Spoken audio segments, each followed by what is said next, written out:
என் தந்தையும் நீதான், நான் பேசும் தமிழே நீதான். என் உயிரும் நீதான், என் உடலும் நீதான், நான் காணும் உலகமே நீதான்.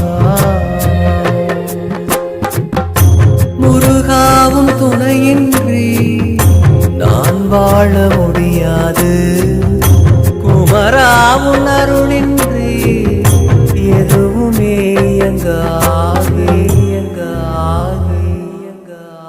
என் தாயும் நீதான், என் தந்தையும் நீதான், நான் பேசும்